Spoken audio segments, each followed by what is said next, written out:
Então, a gente já tem, alguns já somos conhecidos, então isso é bom. Acho que é bom. É, bom, a Thaís está aí. Oi, Thaís, tudo bem? Outro dia encontrei está me fugindo o nome, lá no campus da cidade universitária, e falamos que vocês estavam vindo para a noite. Bom, pessoal, quem não me conhece, eu sou o Clóvis, tá?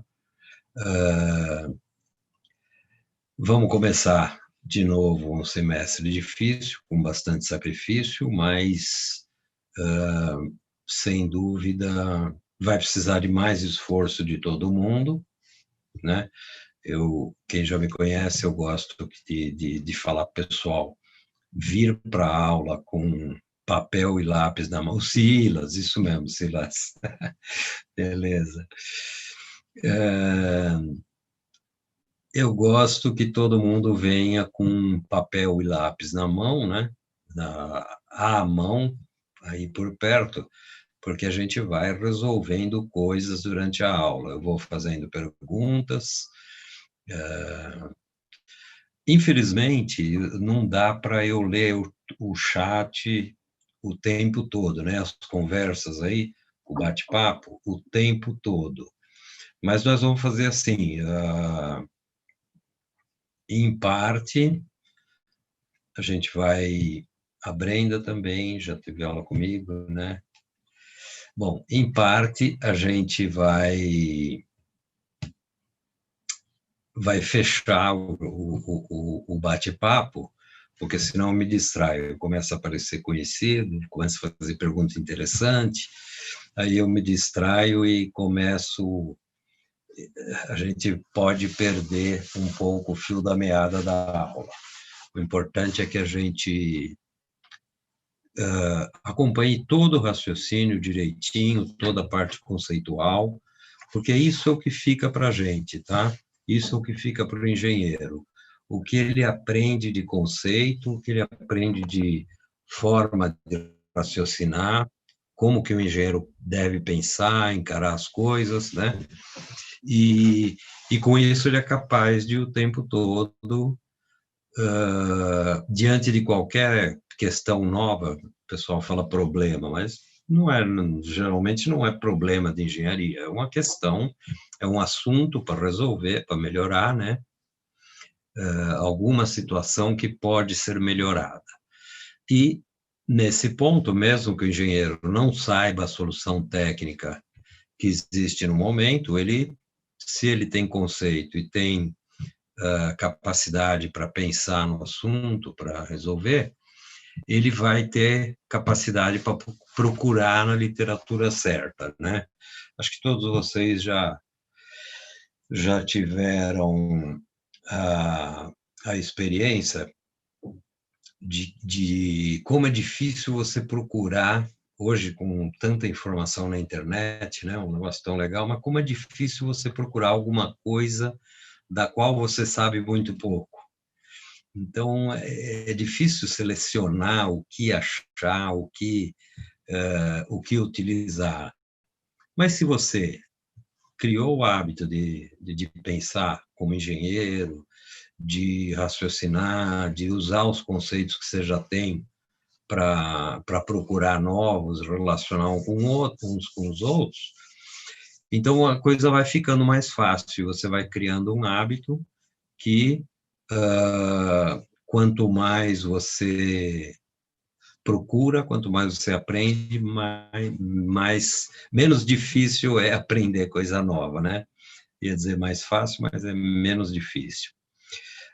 E o engenheiro é o cara que está sempre procurando solução nova, está sempre procurando. Não é o aplicador de técnicas do século passado, não, é o cara que está sempre pensando em melhores soluções, né? Então, é desse jeito que eu gostaria que a gente encarasse a aula, né? Pegando o máximo possível de conhecimento e, quando eu solto um exercício, aí vocês peguem o lápis e o papel aí e façam um exercício. E depois me mandem a resposta. Então, nós vamos fazer o seguinte, daqui um pouquinho eu vou fechar o chat para a matéria, alguém perguntou qual é a matéria, né? Sistemas de tratamento de águas e esgotos. E então eu vou fechar o chat, mas na hora que, quando tiver uma pausa para fazer um exercício, eu abro. Aí vocês também, com o papel e lápis aí do lado, anotem as dúvidas, a gente volta atrás, tá? Nós precisamos aproveitar para aprender o máximo, eu não estou aqui para jogar matéria, né? Se a gente tiver que atrasar um pouquinho para voltar no início e refazer uma explicação, fiquem tranquilos, tá? E mesmo que seja coisa que você não tem base, alguém não tem base lá do passado, pergunta, não tem problema. A área do círculo, alguma coisa até de massinha, lápis de cor, não lembro direito do básico lá do ensino fundamental, né? Pode perguntar. Aí a gente vai. O importante é que a gente aprenda o máximo possível. Não deixe de progredir no que nós estamos dando aqui, porque não teve base no pré-primário. Não tem problema, tá? A gente vai fazendo o possível para aproveitar essa matéria sem se preocupar muito com as dificuldades passadas. Aí. Pergunta a gente resolve. Alguém não lembra a área do círculo, não sabe se é 2πr ou se é πr ao quadrado, pergunta, não tem problema nenhum. Tá ok? Bom, deixa eu ver se tem alguma pergunta relevante antes de eu desligar o chat, antes de eu fechar o chat. Acho que não, acho que está tudo respondido. Aí vocês vão acumulando por uma boa quantidade de gente, legal.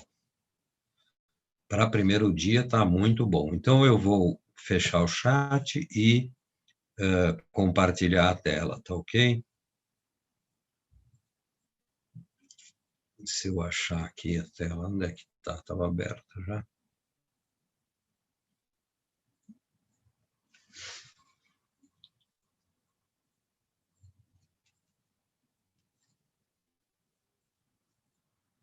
Um pouquinho de paciência, ainda preciso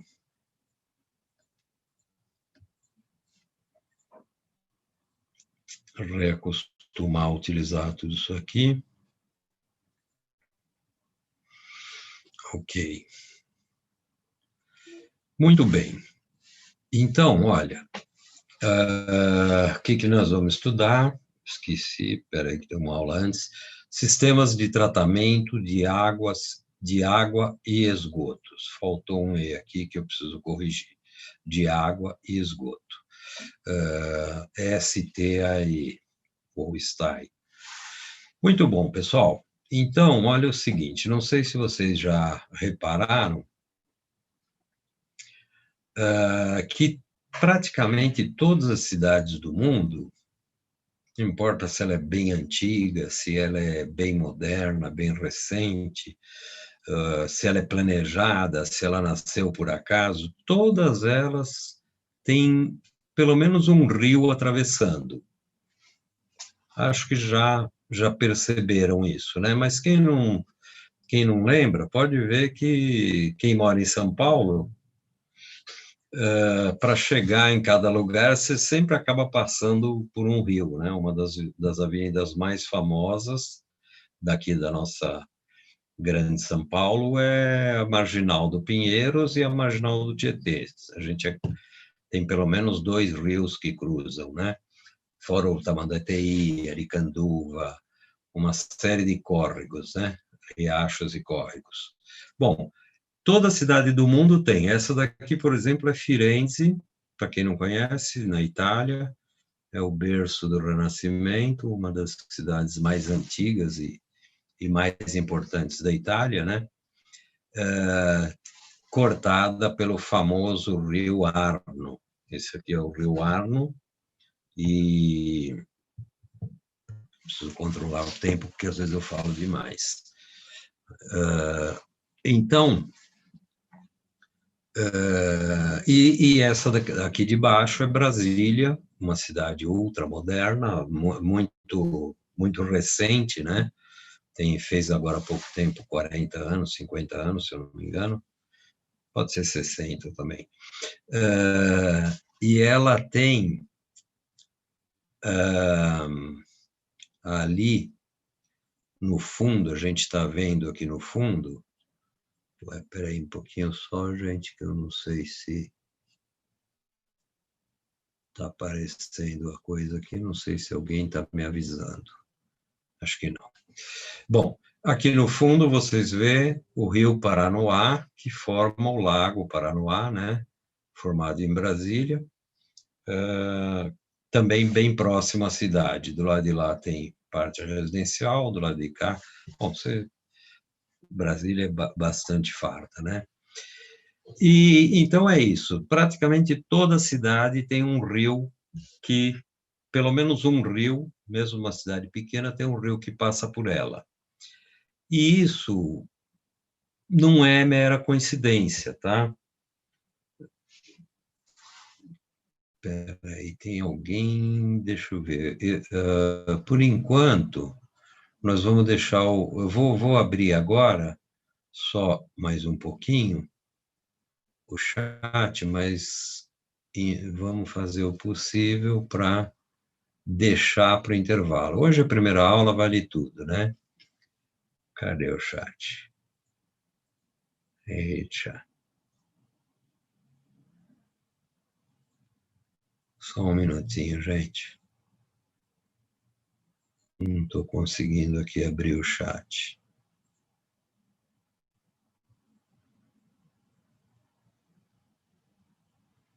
Acho que, na verdade, eu fechei.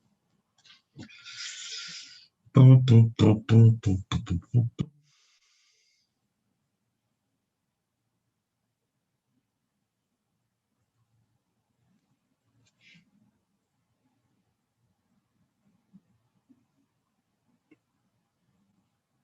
entrou mais gente ainda, ótimo.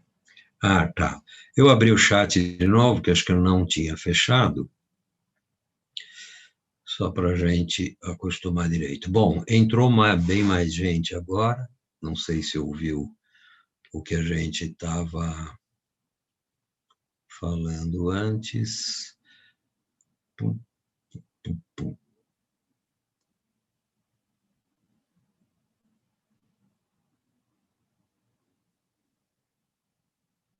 Professor, por que devemos usar água de boa qualidade na energia elétrica? Bom, tá, essa é outra pergunta importante aqui. Se eu vou disponibilizar esses slides, vou sim, tá? Vou disponibilizar. E que mais? Água de boa qualidade para produzir energia elétrica, já eu vou falar para você, tá? Nós vamos tratar ainda hoje nessa aula, mas por enquanto vou fechar o chat, tá bom, pessoal?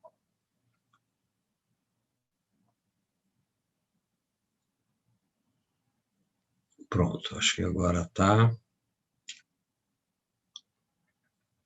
Muito bem, vamos continuar aqui e já a gente chega lá. A gente estava falando das cidades, tal. Toda cidade tem um rio, e isso não é mera coincidência, pessoal. Não é toda cidade tem um rio que atravessa elas. Na verdade, toda cidade se formou ao lado de um rio. Se formou ao lado de um rio por uma razão muito simples, tá?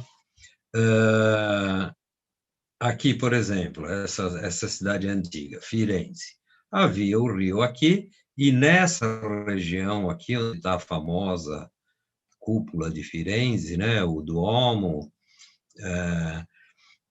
onde foi o berço mesmo do Renascimento, lá nos anos 1400 e pouco, tal, terra do Leonardo da Vinci, do Michelangelo, Dante Alighieri, toda aquela turminha Rafaelo, toda aquela turminha brava. Essa cidade, vocês veem, ela está numa colina, começou esse centro aqui numa colinazinha um pouco acima do rio, tá? E isso é muito importante a gente saber. Ela começou por aqui e foi se desenvolvendo até atravessar a margem e tal e acabar ocupando. Parece que o rio que atravessa, mas não, ela foi feita em volta do rio. Por quê? Porque a água é vida, né? É até constrangedor, até curioso a gente falar da importância da água para a vida. Não, não é importante coisa nenhuma. A água, sem água não existe vida. O que que acontece? O pessoal vai agora não, todas as viagens interplanetárias aí, as sondas, o pessoal, a primeira coisa que procura em cada planeta, Marte, Vênus, tudo que é planeta, procura ver se tem água, porque se encontrasse água, é o primeiro sintoma de que pode haver vida lá, de que pode haver vida inteligente. Sem isso, sem água, não tem, não é a vida humana, tudo que a gente precisa está baseado na água, tá? Então, e essa água, a gente precisa dela, precisa utilizar uma água de boa qualidade e depois precisa devolver essa água para a natureza e aí a água vai cumprir o seu ciclo, né? Então, isso que a natureza faz normalmente é o que nós vamos ver por que que a gente precisa fazer, por que que a gente precisa tratar a água e tratar o esgoto, tá? Que, aliás, é um assunto que está super em voga hoje, está super importante no Brasil e deve vir aí para o engenheiro civil daqui para frente, dependendo da responsabilidade dos nossos governos aí, deve vir muito trabalho para o engenheiro civil, tá? Então, alguns itens. A água é importante para a lavoura, para irrigar a lavoura. Sempre foi, faz 5.000 anos que os fenícios já faziam sistemas de reserva de água e de distribuição de água para ter lavoura. E lavoura para quê? Sem lavoura, a gente não tem alimento, né? Energia elétrica, como a gente perguntou, energia elétrica hoje não dá mais para viver, a gente não estaria aqui conversando, não estaria tendo aula se não houvesse energia elétrica.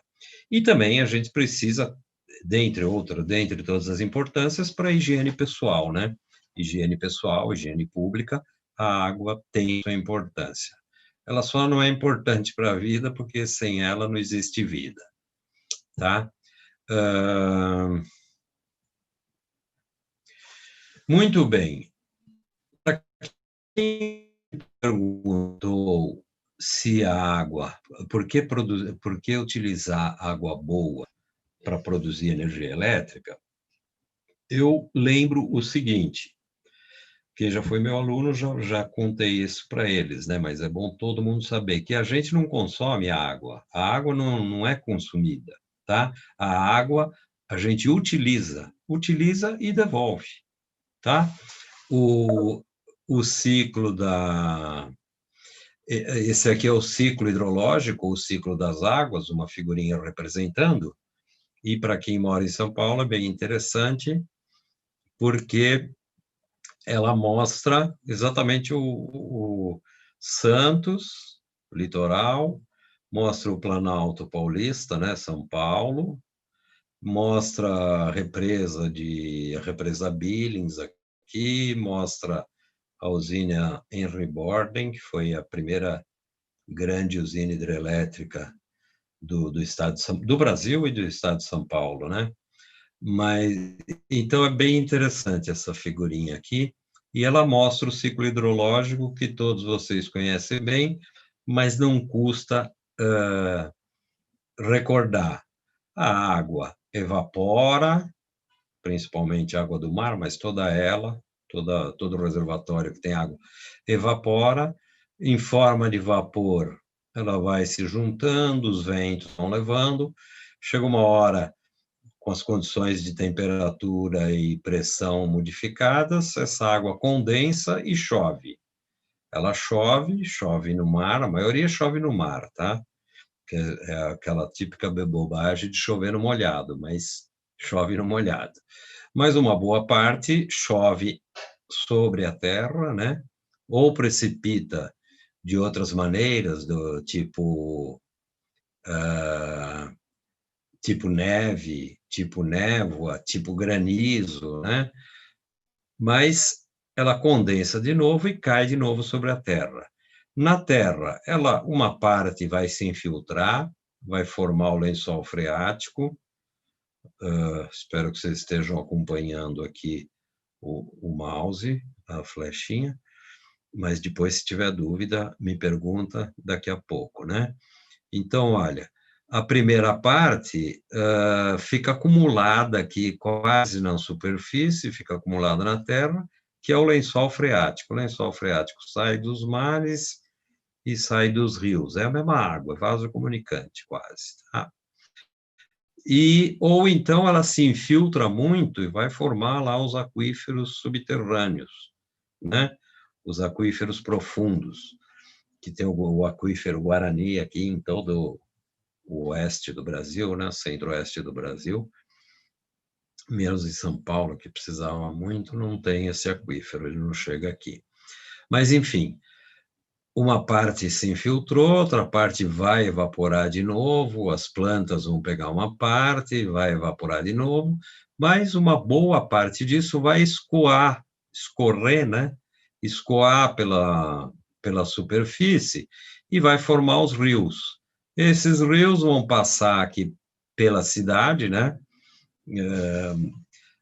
O rio não resolveu passar pela cidade, a cidade que cresceu em volta dele, né? Desses rios, eles vão escoar por aqui. Esse rio aqui, que é o rio Tietê, que eu estou mostrando, ele vai, na verdade, ele está pertinho do mar, mas ele vai dar a volta, vai lá para o interior do estado, vai lá para a divisa com Mato Grosso, depois ele vai descer em direção ao Paraná, vai ter a represa de Itaipu, depois ele continua entre o Paraguai e a Argentina, depois ele continua entre a Argentina e o Uruguai e vai encontrar o mar, quer dizer, esse oceano aqui, ele vai encontrar lá embaixo entre a Argentina e o Uruguai, tá? Então ele dá uma volta tremenda, mas o rio, que se formou nas partes mais baixas, ele vai escoando com direção ao mar. E tem essa represa aqui, que é um assunto para uma outra disciplina, para uma outra aula, que é genial, né? Essa represa é a represa Billings, que foi feita para pegar uma parte dessa água aqui e criar uma usina hidrelétrica lá embaixo, em Cubatão. E ela passa pela usina, hoje não usa toda a energia que podia, né? Porque uma parte desse reservatório virou abastecimento para a cidade de São Paulo, né? Abastecimento de água potável. Então, você vê, quem me perguntou da energia elétrica, como a gente precisa de água potável, então ela não está todinha sendo utilizada mais nessa represa, mas ainda gera um pouquinho de energia aqui. Essa represa aqui é responsável por grande parte da industrialização de São Paulo, principalmente a região do ABC, né? Santo André, São Bernardo, São Caetano. E uma obra de engenharia sensacional, que é uma sacada de engenharia muito boa, mas eu esqueci por falar dela. Bom, então ela passa aqui pela represa e vai para o mar. E a todo momento ela está evaporando, chovendo. Quer dizer, o que é importante desse ciclo aqui? A água está em constante transformação e em constante movimento no planeta. Ela não para. Ou ela está evaporando, mudando de estado líquido para o estado gasoso, ou do estado gasoso para o estado líquido, ou ela está escoando para algum lugar, a caminho do... Pouquíssima água fica parada no planeta. A maioria está sempre escoando. Então, e essa quantidade de água, pessoal, quem foi meu aluno já sabe disso, essa quantidade de água que existe no planeta, ela é constante. Ela não tem para onde ir, ela só pode ficar aqui, ou na forma de gás, né, de vapor, ou na forma líquida, ou na forma sólida, que são aqui a gente não tem, mas nas geleiras, nos picos das montanhas, a gente tem. Escoando. E ela não tem para onde ir. Como é que ela, para onde ela iria? Cairia do planeta? Nem sei se tem lugar para cair ou não, né? Ela fica em volta do planeta, na superfície, e um pouco aqui dentro, nos aquíferos subterrâneos e no lençol freático, que é essa água mais rasa aqui, né? Muitos lugares onde não tem abastecimento de água, a água utilizada é desse lençol freático, quer dizer, faz um pouco aqui. Quem já foi em sítio, às vezes tem gente que mora em sítio, tem um poço em casa e a água vem desse poço, é do lençol freático, tá? Então, a gente não consome água. Na verdade, a gente utiliza a água. Pega a água, e enquanto ela está a caminho do mar, descendo utiliza para o que for preciso e depois acaba devolvendo, né? Você pega a água, lava a louça e a água vai embora pelo ralo, volta para a natureza de alguma forma. Então, por que usar água boa para produzir energia elétrica? Olha, se você não precisa dela, você usa, não tem problema nenhum. Você está usando, não está usando água, você está usando a energia cinética da água. A água em movimento tem energia cinética. Massa vezes a velocidade ao quadrado sobre 2 vai dar energia cinética. Então, a água vai utilizar essa energia cinética para girar a turbina, transformar essa energia cinética em energia elétrica. Então, a gente não está usando água, aliás, não está consumindo água para a energia elétrica, a gente está usando a energia dela, tá? Então, não tem problema nenhum. Se precisa da água, como aconteceu com São Paulo, depois de um certo tempo, essa usina hidrelétrica deixou de ser utilizada como produtora de energia para ter possibilidade de usar água, tratar como água potável, né? Então ela foi anexada no sistema Guarapiranga, que está aqui perto. Bom, vamos andar um pouquinho. Sim, esqueci o principal. Esse sistema, gente, esse ciclo hidrológico é o melhor sistema, o mais barato e o mais eficiente sistema de autodepuração da água, tá? Por quê? Quando a água evapora, pode ser aqui da represa, pode ser do mar, quando ela evapora, os sais não evaporam. Da represa, do rio, quando ela evapora, a garrafa PET não evapora junto. A sujeira toda, pneu, tudo aquilo sujeira que a gente vê, elas não evaporam junto, só evapora a água. E depois, quando ela chove e cai lá, cai água pura. Água pura, lógico, não é boa para beber, né? Mas na medida que ela vem escoando ela vem escoando, ela vai pegando da própria superfície sais minerais e coisas que são importantes para a saúde. A água sozinha não é boa, não é boa para a saúde, porque ficam faltando os sais minerais aí, tudo isso. E pode se contaminar um pouco também. Mas esse aqui é o grande sistema de autodepuração, é o sistema de purificação da água, tá? O que nós vamos fazer, na verdade, nessa disciplina, tudo que foi desenvolvido para tratamento de água de esgoto é tentar imitar a natureza, tentar imitar o que a natureza faz, principalmente aqui, e no que nós vamos ver adiante, tá? Daqui um pouquinho a gente vai ter um exercício para a gente fazer, e aí eu já abro o chat para quem quiser perguntar. Bom, autodepuração da água. Basicamente, tem diversos resíduos de processos industriais e tal, né? Mercúrio, que a gente ouve falar, de poluentes, que não entram nessa disciplina. Essa disciplina, basicamente, vai tratar de depurar a matéria orgânica, fazer a matéria orgânica se degradar. A matéria orgânica é matéria de coisa viva, né? São os detritos de gente, de animal, de tudo isso aí. Essa é a maior carga poluente do planeta, na verdade.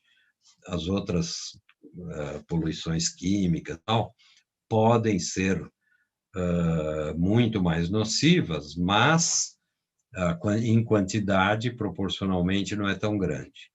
Então, vamos entender como é que funciona a autodepuração da água, tá? A matéria orgânica se degrada naturalmente. Como é que ela faz? Normalmente, isso aqui é o esqueminha, a gente capta a água, utiliza a água e lança os efluentes, tá?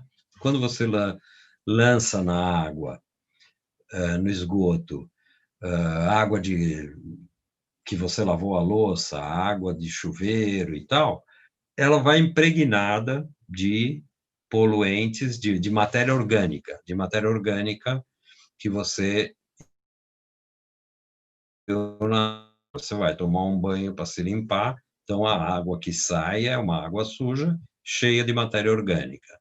Bom, então, habitualmente, é feito assim, captação de água, esse rio podia fazer isso como pergunta, mas estamos com muita gente. Esse rio está correndo da esquerda para a direita, tá? Essa era a pergunta. Normalmente, a gente capta a água a montante, que a gente fala, e lança o efluente a jusante, tá?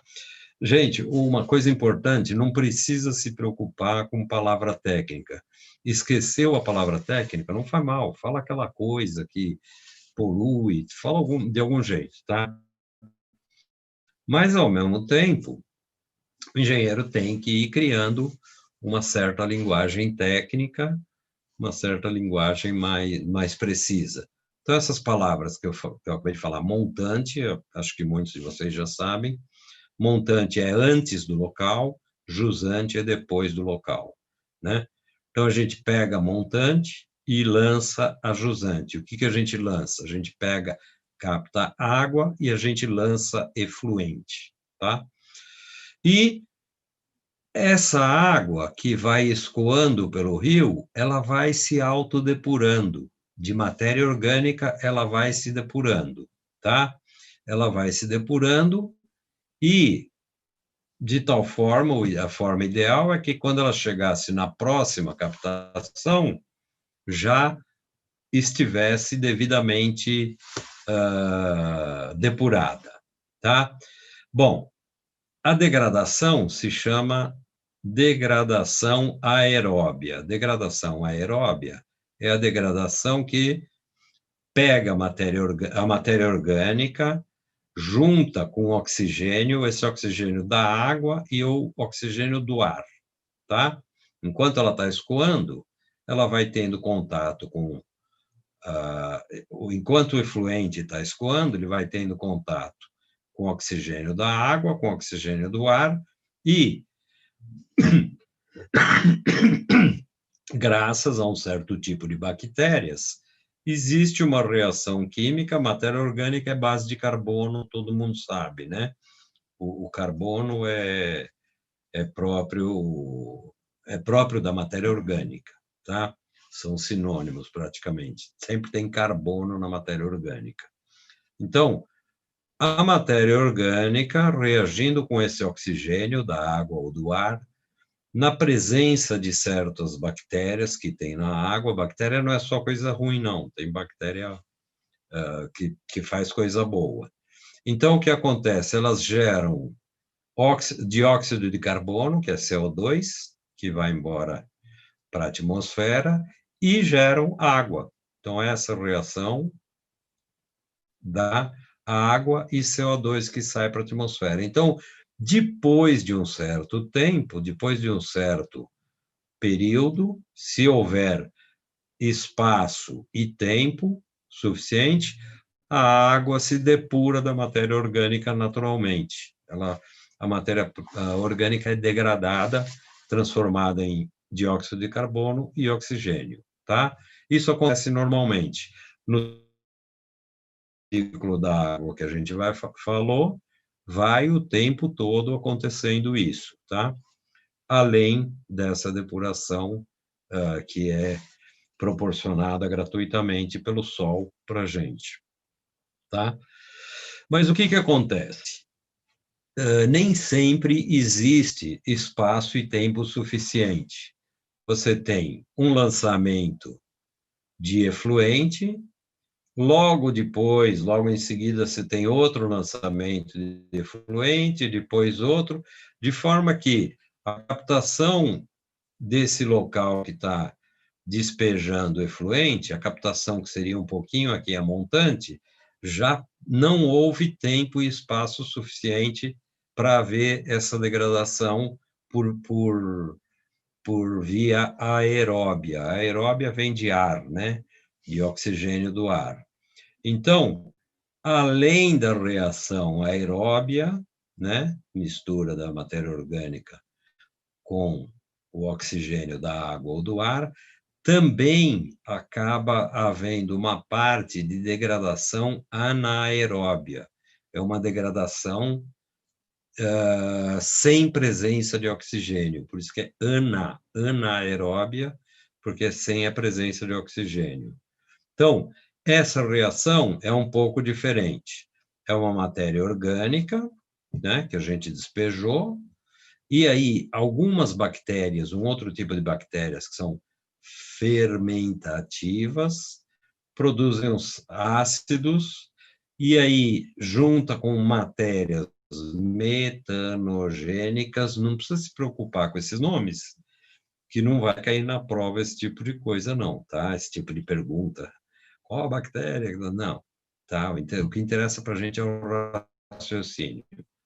Então, aquela bactéria que mistura antes e tal, depois outro tipo de bactéria. Entendendo o raciocínio, tá muito bom, tá? O que é importante aqui é que esse tipo de reação sem oxigênio acaba gerando CH4, que é um gás, que é o metano, que é um gás que é um gás muito mal cheiroso, é nocivo para a saúde e tal. Isso aqui gera um grande inconveniente que depois a gente vai ver lá na frente que não é tanto assim. E libera o mesmo CO2, tá? Então, esses dois tipos ocorrem simultaneamente quando não há tempo nem espaço suficiente nos locais onde não há espaço nem tempo suficiente para acontecer só a degradação aeróbia e ela chegar purinha na captação seguinte, tá? Muito bem. Olha, aqui a gente tem um caso que é um caso limite, praticamente, né,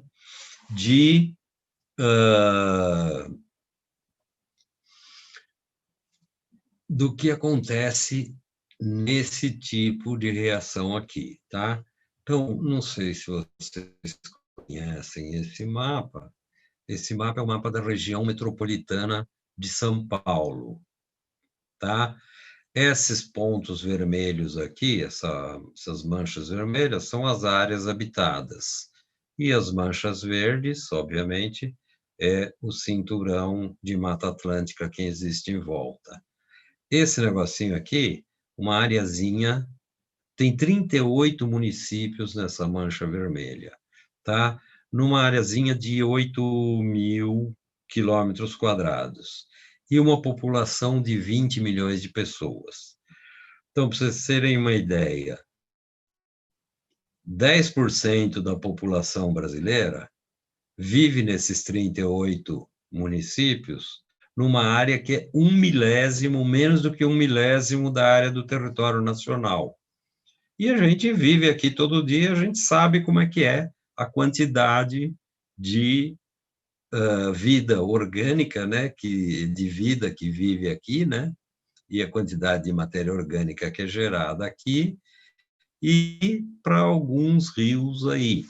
Então, a gente tem, evidente que a gente pega os principais rios, olha aqui é o rio Tietê, né, ele vem lá de longe, vem por aqui, esse aqui é o rio Pinheiros, tá? Rio Pinheiros, essa é a represa de Guarapiranga, essa é a represa Billings. Esses rios aqui, é óbvio que não tem o menor tempo de haver uma autodepuração, nem aeróbia, né, e nem anaeróbia, né? Quer dizer, toda essa sujeira que a gente vê nesses rios mais próximos é matéria orgânica não degradada, principalmente. Claro, garrafa plástica, garrafa PET não é matéria orgânica, mas se bem que o plástico é um polímero que é orgânico também, mas não vem ao caso, tá? O que é importante é o quê? Que não existe a menor possibilidade de haver autodepuração. Só que aqui a gente precisa de água, e muita água, quer dizer, 1/10 da população brasileira vive aqui consumindo água todo dia. Então, o que a gente precisa fazer de essencial? Primeiro, tratar o esgoto antes de lançar. Mas isso não é suficiente. Quer dizer, tratar o esgoto como não existe espaço nem tempo para a natureza resolver o problema da depuração, da autodepuração, a gente tem que ajudar ela fazendo num espaço confinado, num espaço limitado, confinado, controlado, fazer o que ela faria em alguns quilômetros de extensão, com tempo, né? Se a gente acompanhar a sequência do rio Tietê, que vai para o... Opa, não estou achando o mouse. Se a gente acompanhar a sequência do rio Tietê, que vai lá para o interior do estado, antes de chegar muito longe, aliás, atualmente é bem longe, né? Mas tem, de novo, pescaria, tem represas que você pode tomar, pode tomar banho de represa, né? Pode. Então, porque ela teve tempo de se depurar. Como isso não pode acontecer aqui, não tem esse tempo, a gente tem que criar estações de tratamento de esgoto, tá? Estou dando esse exemplo, que é um exemplo extremo, né, de uma região extremamente populosa, mas isso, a maioria das regiões a maioria das capitais de estado no Brasil estão seguindo no mesmo rumo, né? De ter uma população enorme e cada vez mais difícil de você ter a autodepuração. Então, esse é um exemplo exagerado, mas é um exemplo real, né? Então, nesses casos, o que a gente precisa fazer? Por um lado, tratar o esgoto antes de jogar, né? Suprir, complementar o que a natureza faria, ou suprir, fazer no lugar dela. E, além disso, também precisamos proteger os mananciais, que é uma área gravíssima. Quer dizer, aqui nós temos a represa de Guarapiranga, vocês estão vendo? Acho que todos vocês já ouviram falar na represa de Guarapiranga. Pô, se existe uma invasão de área aqui para fazer loteamento clandestino, para fazer qualquer tipo de ocupação, isso não é um problema de propriedade privada ou não privada, isso é um problema de saúde pública da cidade, né? É um crime grave que devia ser coibido com muito rigor pela polícia, pelo governo estadual, pela justiça, sei lá, com muito rigor, porque não é um problema de invasão de terra, é um problema de saúde pública de uma população enorme. Então, proteção de manancial, manancial é onde produz a água pura ou a água melhor que a gente vai utilizar, isso é uma questão vital, super importante, tá? Então, o que a gente vai fazer? Uma mistura das duas coisas. Hoje eu estou falando muito, não vai ser sempre assim, mas uma mistura das duas coisas. Nós temos que, das três, vai proteger manancial, tratar a água antes de utilizar e, posteriormente, tratar o esgoto antes de jogar fora, tá? Tratar o esgoto, qual a importância de tratar o esgoto? Primeiro, a higiene mesmo a higiene do próprio local. Depois, a, a proteção das captações de água a jusante de cada local, né? E, então, na verdade, sistemas de tratamento de água e esgotos é o nosso assunto, e eu estou incluindo, por minha conta, a proteção de mananciais, que não é da disciplina, mas para a gente é vital essa questão de proteger o manancial, de que todas as regiões, de onde vêm os riachos, córregos, tudo isso, para as nossas represas, tem que ser muito bem cuidada, muito bem preservada para a saúde pública da população, né? Bom, o nosso primeiro, deixa eu ver como é que nós estamos de horário aqui, precisa mandar um pouquinho rápido. Bom, primeiro dia a gente vai aprendendo as coisas, né? Vai retomando. Olha, então vamos começar por tratamento e distribuição de água, tá? O que nós vamos tratar? Nós vamos tratar a água para utilizar. Então, primeira coisa, o que a natureza faz? Você vai beber água num rio que tem água limpa, primeira coisa, você não vai pegar galho de árvore, folha, um monte de material grosseiro junto. Você vai procurar pegar água sem isso. Então, primeira coisa para imitar a natureza é separar. Como é que a natureza separa? Os galhos vão ficando no meio do caminho, vão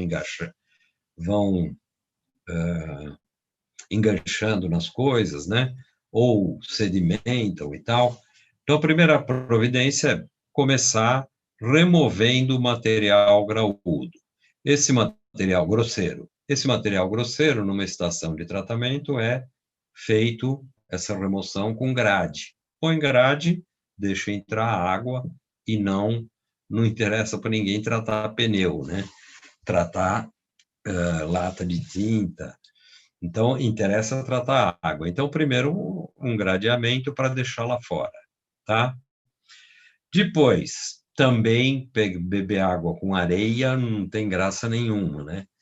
O pessoal fala de remover o material miúdo, remover areia, para não prejudicar a bomba. Não, tá, para não prejudicar a bomba, é claro, mas também o principal é não ficar tratando areia. Por que a gente vai tratar areia? A gente tem que ficar, estação de tratamento, só tem que entrar água. Então, primeiras duas coisas, remoção do material grosseiro e remoção do material miúdo. Isso acontece por aqui, através de grade e através de caixa de areia, que é onde a areia e o material mais miúdo vai sedimentar. Então, isso nós vamos ver com detalhe cada coisa dessa. Por enquanto, estamos só imitando a natureza. Vem observando o que a natureza faz e tentando imitar ela, tá? Então, tem uma parte que é o recalque. Por que que tem recalque? Porque a água está lá embaixo e a estação está aqui em cima. Então, não dá para ela vir naturalmente, a menos que a gente fique fazendo estação de tratamento de água subterrânea, lá embaixo nas cavernas. Não, a gente faz em cima da terra, né? Então, tem que ter uma bomba de recalque para mandar a água para cima e depois ela vai passando pelos diversos tanques. Então, não vamos ficar bombeando areia e muito menos galho de árvore. Então, primeiro remove o material que dá para remover ou por sedimentação ou por flutuação, recolhe esse material e depois a bomba. Mas ainda vai sobrar material, partículas sólidas em suspensão, que a gente fala. Partícula em suspensão, uma partícula que fica nem está flutuando lá em cima, nem está sedimentando para baixo. Ela fica um negócio que a gente vai ver, que se chama movimento browniano, né? Movimento caótico das partículas em suspensão. Nós temos que separar. Para separar da água, a gente precisa fazer com que elas se juntem. Então, a gente precisa jogar um coagulante e juntar, fazer essas partículas se juntarem, mesma massa, volume menor, aumentou a densidade, tá certo? Se aumentando a densidade, isso acaba afundando. Pessoal, eu pediria que não ligassem a câmera, porque, como é muita gente, pode acontecer de cair a linha aí, de cair a conexão. Cair a linha de telefone, né? De cair a conexão. Tá. Então, gente, a gente vai ter que fazer esse material se juntar, né? Por aqui ele vai se juntar, e depois que ele se juntou, aí sim, aumentou a mesma massa, diminuiu o volume porque ele se juntou, aumentou a densidade. Aumentando a densidade, ele afunda, ele sedimenta, tá? Por que que um riacho de montanha tem água límpida, cristalina, tal? Porque vai sedimentando, tudo que é material grosseiro vai sedimentando e, e também esse material em suspensão. Bom, vocês estão vendo que a gente vai separando as impurezas da água, né? Não tem nenhuma reação química aqui, não tem nada disso. Bom, então, sedimento, material floculado. Aí vai chegar um momento, depois que sedimentou isso, nos tanques de sedimentação, só vai sobrar um material muito fino, que continua suspenso e também não coagula, não se junta. Geralmente é o material argiloso, que são partículas muito fininhas, capazes de ficarem na água. Às vezes o material argiloso, né, que é um material avermelhado, barro, né, ele acaba só mudando a cor da água porque ele está ali, mas ele no sedimento ele leva muito tempo para sedimentar. Então, o que que a gente precisa fazer?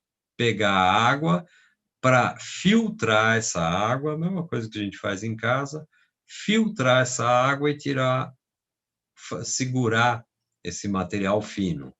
E aí, o que que acontece? Pronto, a água está depurada, tá? Aí ainda tem resíduos, né, resquícios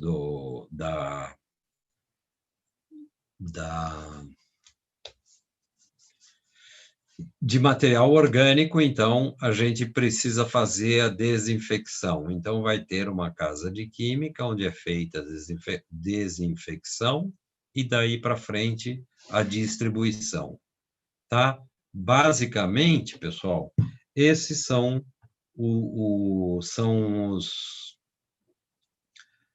as etapas do tratamento. Remove o material grosseiro, remove o material miúdo, coagula o material em suspensão e deixa ele sedimentar, retira o material mais fino e pronto, sobrou água lá na ponta. Sobrou água lá na ponta, a gente põe um desinfetante, geralmente é o cloro, né? Desinfecta e bota para distribuir, tá? O flúor que praticamente todo mundo usa, na verdade, ele não influi no tratamento da água.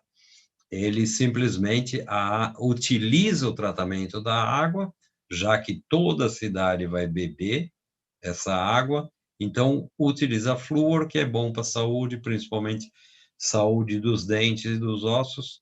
Então, toda a cidade garante que está garantida de que vai tomar essa água com flúor. Então, ele não é usado para tratar água, ele usa o tratamento de água e a distribuição para distribuir flúor para toda a população, tá? Então, isso aqui está resumido mais ou menos assim, né? Captação, separação, tal, sedimentação, filtração, química, casa de química e aí distribuição, tá? Muito bem, já já nós vamos abrir, segura aí as pontas do chat que nós vamos abrir. Aqui, uma estação de tratamento só para a gente ter uma ideia do tamanho da encrenca, né? Aqui é uma ruazinha, um automóvel aqui, só para a gente ter uma comparação. Essa, para quem está na chácara, essa daqui é a estação de tratamento do Alto da Boa Vista, que é aí pertinho do Campus Chácara, tá? Então, olha, aqui a gente vê, o que a gente está vendo aqui? Os primeiros tanques, que são os tanques de floculação, já ficou sempre... Essa água que vem para cá vem da represa de Guarapiranga, tá? Então, gradeamento, caixa de areia já ficou lá. Aí, quando traz a água para cá, por adutoras, já traz só água, né? Mas ainda com o material em suspeição, partículas em suspensão. Então, aqui tem a floculação, a coagulação e a floculação.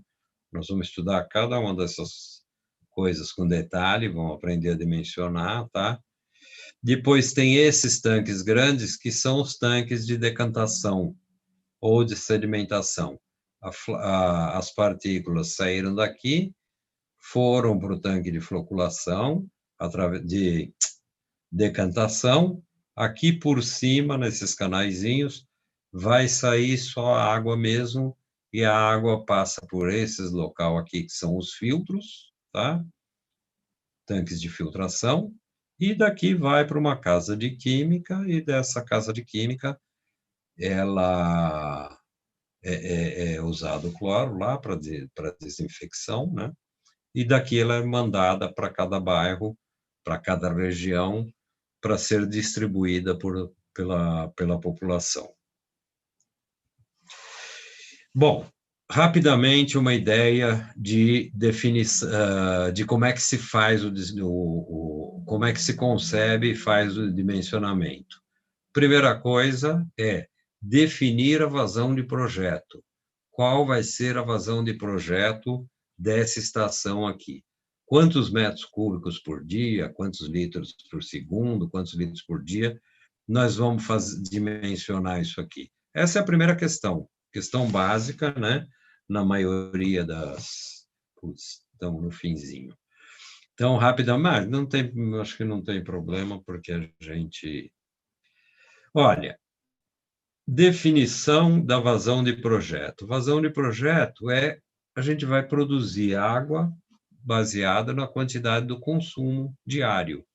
Qual o consumo diário? Consumo diário por pessoa, quanto cada pessoa consome e qual a população que vai ser atendida. Então, esses dados todos aqui variam de lugar para lugar. Nos Estados Unidos, 575 litros por pessoa por dia, né? Vai ter 100 mil pessoas, então eles vão dimensionar desse jeito, tá? Então, depois do intervalo, a gente vai voltar nisso. Deixa eu só abrir o chat, senão a gente vai para o intervalo sem chat. Espera aí.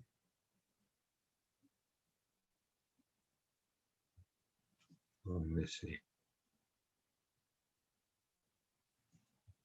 Pô, gente, estou precisando aprender a abrir o chat. Não sei se estou conseguindo.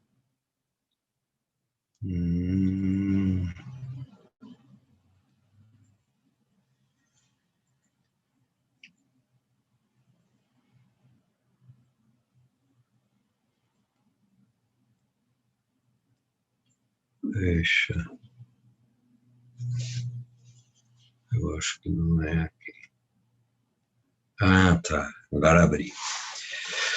Muito bem, gente. Vamos ver o que deu aqui. Professor, esse material vai ficar disponível. Poderia pegar os slides, sou representante da turma. Tá, isso vai ser distribuído, viu, pessoal? Vai ficar disponível, ainda não sei como, mas vai. Tá, que mais? O que está aberto? Tem alguém como... Os chats estão abertos aí? Qual é que é? Deixa eu ver. Silas, também.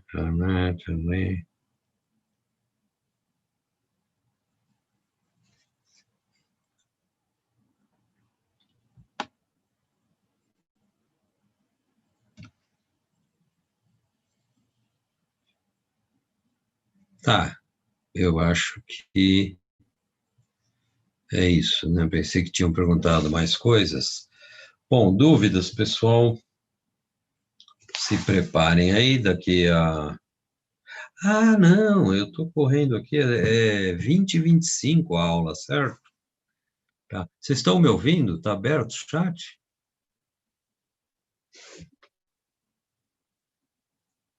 Tá, ok. Beleza, beleza. É 8h25 o horário, né? Puts. Então vamos continuar, tá? Vou deixar aberto mesmo. Qualquer coisa a gente, se der muita bagunça, a gente fecha. Bom, então, olha, voltando, isso que é importante entender. O ponto de partida é a vazão de projeto, tá? E a vazão de projeto é dado pela a população que você quer atender e os hábitos de consumo da região, consumo diário.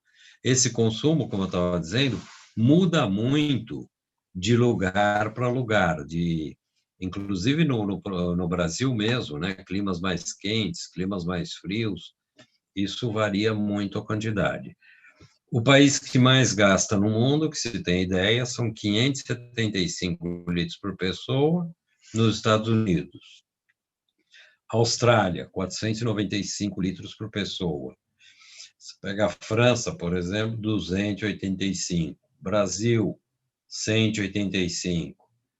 Grã-Bretanha, lá o pessoal gasta bem menos, 150 litros por pessoa, tá? Na Nigéria, 35 litros por pessoa, obviamente, porque também não é todo mundo que tem água disponível, né? Mas a recomendação da ONU é que todo lugar tenha disponível pelo menos 110 litros por pessoa. Se for mais do que isso, melhor, mas não devia ser menos, tá? Qualquer dúvida, curiosidade, qualquer coisa, vocês vão me perguntando. Então, vamos fazer um exercício, pelo menos vamos deixar aqui um exercício para... E aí vocês me respondem no chat, tá? Bom, quem já me conhece sabe que minhas provas têm texto bem longo, né? Opa! Mas é porque o engenheiro... Eu estou tentando tirar essa coisa aqui do lado. Ué, não mexe para eu poder ler. Então, vamos lá. Toda a questão de engenharia tem uma série de informações e uma série de coisas. Então, a gente tem que ir treinando ao longo da vida, ao longo do curso também, para cada vez mais ir lendo com bastante atenção todas as informações que são transmitidas. Então, vamos lá. Exemplo de aplicação. O projeto de uma nova ETA, Estação de Tratamento de Água, que é a abreviatura, né, visa fornecer água tratada para uma região que está se desenvolvendo e que deve atingir cerca de 120 mil habitantes nos próximos 10 anos. Ó, quanta coisa que a gente tem aqui para o engenheiro, tá? O engenheiro não faz as coisas para agora, nem para resolver problema. A gente faz coisas pensando no futuro, prevendo o futuro e tentando melhorar as condições de vida para um futuro, não para agora, não de imediato. Tá? Então, nos próximos 10 anos, que é até um horizonte curto, né, vai ter 120 mil habitantes. Deve atingir, tá? Essa região que está se desenvolvendo. Considerando outras regiões que passaram por processo de desenvolvimento social e econômico semelhantes, com condições climáticas parecidas, verifica-se que seria razoável adotar valor de consumo diário per capita da ordem de 200 litros. Olha mais aqui, pessoal, como é que o engenheiro pensa. Bom, esse problema nunca resolvi, mas já ouvi falar de problemas ou de questões semelhantes em outros lugares. Então, vou procurar coisas semelhantes, tá? Não adianta eu pegar aquela região metropolitana da cidade e buscar soluções parecidas em Lisboa, que é um negócio, ou Montevidéu, um negocinho de 2 milhões de habitantes, sei lá, sem desprezo nenhum, não são as mesmas condições. Eu vou procurar por regiões ou por exemplos, né, de coisas que passaram por desenvolvimento social e econômico semelhante. E, além do mais, que tenham condições climáticas parecidas.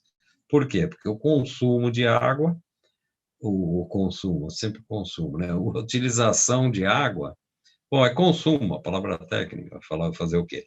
Mas, na verdade, a utilização, a quantidade de água que se utiliza, eu vou buscar também em lugares semelhantes. E cheguei à conclusão que são 200 litros. Outra coisa importante, consumo diário per capita, tá? Per capita vem do latim, mas é usado tecnicamente quase que universalmente, quase que no mundo inteiro se usa a expressão per capita, que é por cabeça, por pessoa, né? Ao pé da letra é por cabeça.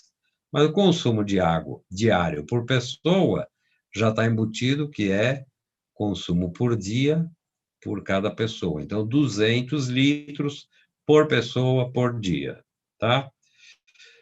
Então, é assim que a gente lê um texto grande de engenharia, esse não é tão grande, mas absorvendo. Então, quem tem papelzinho aí do lado, pode ir anotando esses dados com base nisso.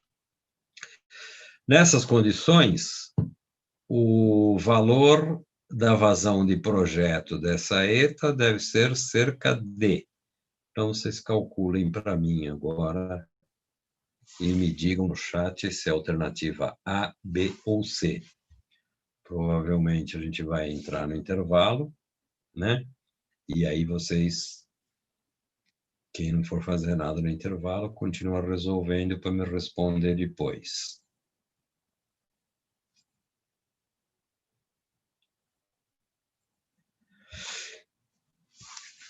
Opa, já? Já temos uma resposta.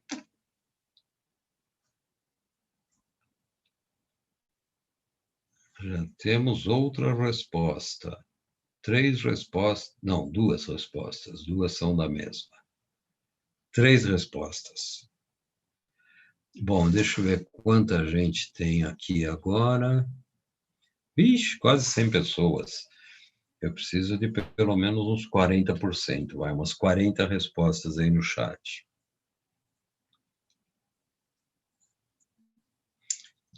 Já temos também uma certa divergência.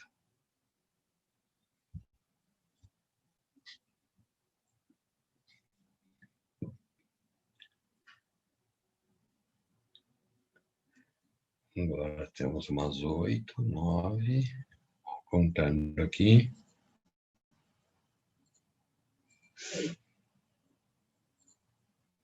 Vamos lá. Pô, quem respondeu, quase todos eu conheço o nome. Vamos ver outros alunos aí que eu não conheço, quero resposta também.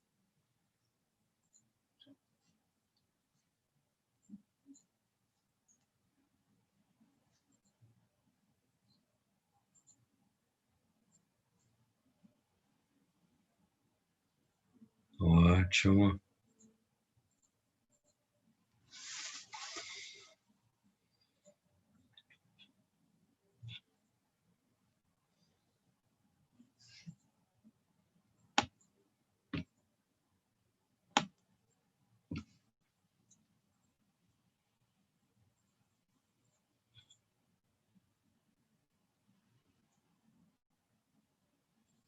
Ótimo. Agora eu perdi a conta. Eu sei que não chegou em 40, mas tem bastante resposta. Então vamos fazer o seguinte, pessoal. Vamos fazer o nosso intervalinho.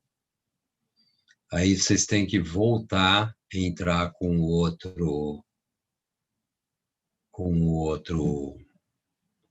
chama? Com o outro ID, né? Entrar de novo para a segunda parte da aula, tá ok? E aí a gente dá a resposta na segunda parte. Assim, quem não fez pode arriscar a sorte aí em seguida. Combinado? A maioria parece que acertou. A maioria dos que responderam. Tá bom? Até já então, pessoal.